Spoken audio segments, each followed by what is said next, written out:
Jour 1. La mise en œuvre du dessin. Aujourd'hui, on va voir le processus entier pour faire un dessin. Tout d'abord, parlons de l'installation. Pour ce premier cours, j'ai choisi un sujet un petit peu complexe, une branche de pommier, qui va me permettre d'expliquer tout le processus, du début à la fin. Mais chez vous, vous pouvez le reproduire d'une manière plus simple, par exemple en traitant seulement une pomme.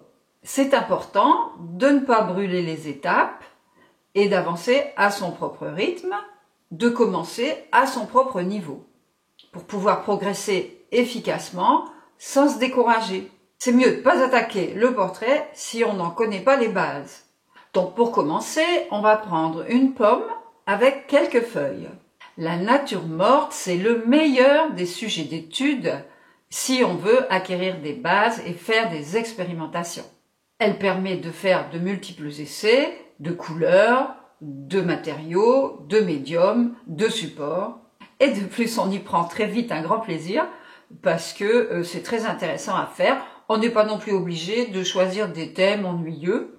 Il y a des natures mortes qui sont rigolotes et il faut faire ce qui fait plaisir. Alors, tout d'abord, on doit s'installer confortablement et être à l'aise devant son chevalet. Si on se sent mieux debout, on reste debout. Si on se sent mieux assis, on s'assoit. Il faut préparer son matériel et que le matériel au complet soit accessible facilement. Il ne faut pas être obligé de quitter son dessin pour se lever et aller chercher quelque chose. Il faut rester concentré sur le dessin. J'ai choisi un crayon Negro parce que c'est un crayon qui va me permettre à la fois de faire des gris légers et des noirs profonds. Une gomme plastique, une gomme mie-de-pain, un morceau de papier abrasif pour affûter les mines. Mes crayons sont taillés au cutter avec un grand bout de mine et comme ça je pourrai les affûter plusieurs fois avant de les retailler. Je place ma pomme sur une petite sellette à hauteur du regard. C'est en fait un tabouret, tout simplement. Il faut que le sujet soit juste à côté du dessin et à la même hauteur pour pouvoir comparer facilement. Toujours pour des raisons de facilité, on dessinera cette fois-ci à la même échelle. Il faut bien éclairer le sujet pour avoir de bonnes ombres afin d'avoir des indications précises sur le volume du sujet qu'on dessine. C'est l'ombre qui nous renseigne sur le relief du sujet et sur son modelé. L'éclairage le plus classique qui est pratiqué dans les ateliers de dessin, c'est un éclairage qui vient du haut à gauche et légèrement en avant. C'est aussi plus intéressant que la pomme projette une ombre, qu'on appelle l'ombre portée, et qui va lui donner une assise sur le plan et la positionner dans son espace. C'est tout aussi important d'avoir un bon éclairage sur la feuille où on dessine, pour y voir bien clair et ne pas avoir d'ombre portée qui gêne la vue. Bon, voilà, on est installé. Alors, par quoi je commence mon dessin? Eh ben, pas encore. La première des choses à faire, c'est de bien observer son sujet. Prendre plusieurs minutes pour le considérer, s'habituer à lui. Quand on dessine d'après nature, il se passe forcément quelque chose entre le dessinateur et son sujet. Donc, on prend le temps de faire connaissance avec son sujet. On se pose la question, qu'est-ce qui est intéressant dans cet objet-là? Qu'est-ce que j'ai envie de raconter sur lui? C'est primordial de passer plus de temps à observer qu'à dessiner. En général, on fait plutôt l'inverse. On dessine, on dessine, on dessine, on jette un petit coup d'œil sur son objet et on redessine. Non, on observe le sujet longuement et ensuite on dessine et on revient au sujet et on l'observe à nouveau. Ça, c'est la bonne manière de procéder. J'ai donc apprivoisé mon sujet et maintenant, je dois décider où est-ce que je le place sur la feuille et aussi quelle dimension je vais donner à mon dessin. Comme on l'a dit, c'est plus facile de dessiner à la même échelle. Et donc, mon dessin aura la même taille que mes pommes. Je l'installe sur une feuille pas trop petite pour qu'il y ait de l'air autour de mon sujet. Je me garde aussi des marges pour faire des petits essais. Donc, allons-y. Je commence par indiquer la hauteur avec des petits repères. Je tiens mon crayon loin de la mine et je travaille en prise libre. J'appuie juste assez pour marquer la feuille, mais pas plus. Je compare ensuite la hauteur et la largeur Et je procède de la même façon pour marquer la largeur maximum. J'indique la longueur et la direction de la branche pour asseoir l'ensemble du dessin. Ces indications sont minimales, mais elles doivent être exactes. C'est un point important. À tous les stades du dessin, il faut toujours contrôler l'exactitude, parce qu'on a tendance à faire des petits défauts et à les reproduire de plus en plus prononcés. Il faut prendre le temps de corriger, ça c'est pas du temps perdu. Parce qu'il n'y a rien de pire que de soigner un dessin jusque dans les moindres détails et de s'apercevoir quand il est presque fini, qu'il est faux. C'est aussi pour ça qu'il faut d'abord traiter les grandes formes et rentrer ensuite dans les particularités. Donc je plisse un peu les yeux pour éliminer les détails. Je commence donc à dessiner à trait léger la forme générale, la masse du sujet. Je ne me préoccupe pas de l'intérieur. J'appuie pas très fort parce que comme ça je garde mon dessin ouvert. Les débutants ferment leur dessin tout de suite en traçant des traits définitifs et difficiles à gommer. Il faut garder le dessin ouvert le plus longtemps possible pour pouvoir le corriger. On n'est pas obligé de gommer les erreurs parce qu'on peut les laisser et ça donne du caractère au dessin. Donc à ce stade, je dessine à grands traits segmentés, c'est-à-dire que j'évite de faire des lignes courbes. Je fais juste attention à ce que les proportions soient bien exactes. Pour établir ces proportions, je prends des mesures. Mais attention, il faut éviter de se servir de la règle graduée. Le risque d'erreur est trop important. Et en plus, on est persuadé que c'est juste. Ah bah j'ai mesuré.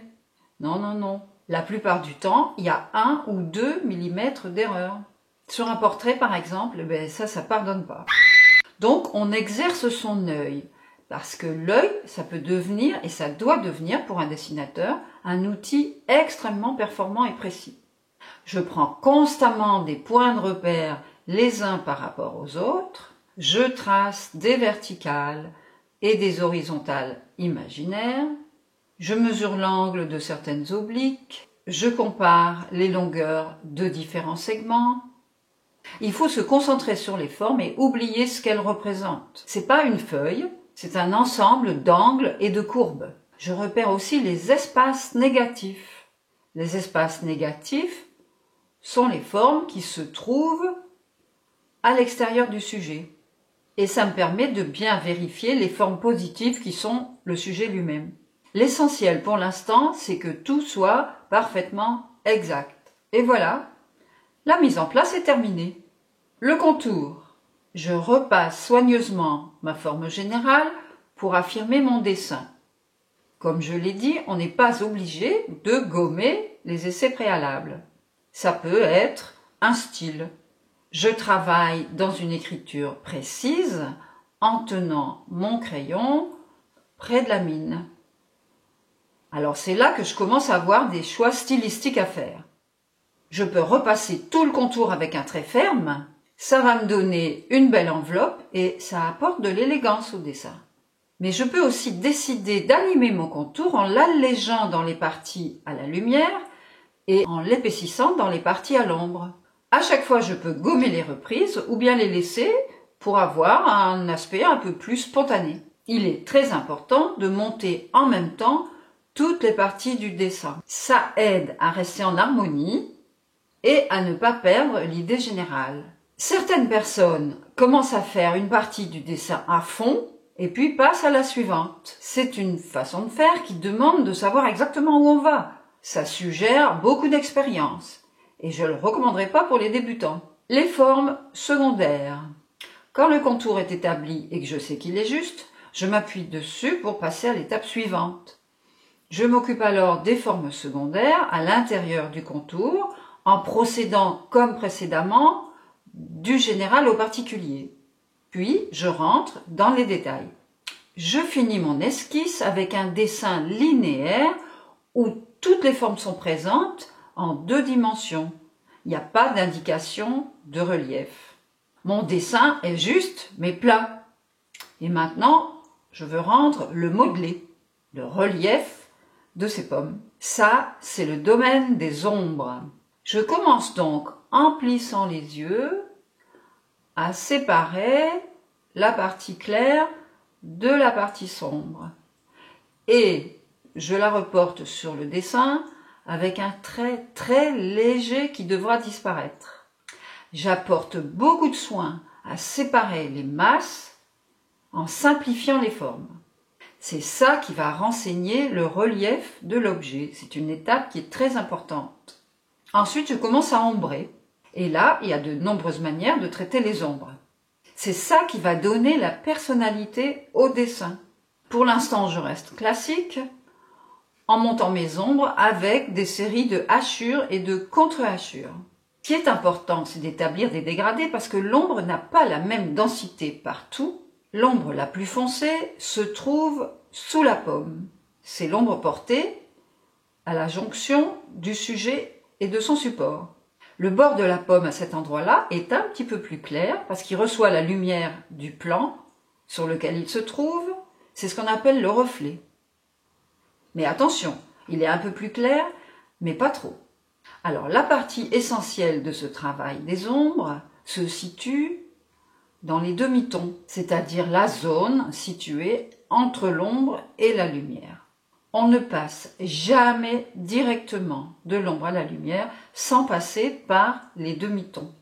Quand j'ai fini ce travail, j'accentue les contrastes parce que les parties qui me semblaient noires au début, maintenant je les trouve un peu grises. Donc je monte la densité des ombres. Je force les noirs pour pouvoir établir une gradation de gris. Et j'essaie toujours de contraster des formes qui se touchent, c'est-à-dire plus foncé sur plus clair, ou l'inverse. À la fin, je suis satisfaite de mon dessin. Et j'ai pas envie d'en dire beaucoup plus. Il y a certaines parties qui vont rester à l'état d'ébauche. Ça contribue à établir une hiérarchie entre les différents éléments du dessin et à focaliser sur les centres d'intérêt. On n'est pas obligé de faire à fond toutes les parties du dessin. Le résultat est en général plus artistique quand on pousse seulement certaines parties. Ça, c'est un choix du dessinateur et c'est toujours beaucoup plus intéressant quand le dessinateur imprime sa propre personnalité à son dessin. Et maintenant, à vous de jouer! Peut-être tu peux couper 2 tranches de melon si ça t'ennuie pas. Regarde s'il y a un avocat sur le mur. Enfin bon, mais sinon je le ferai, hein.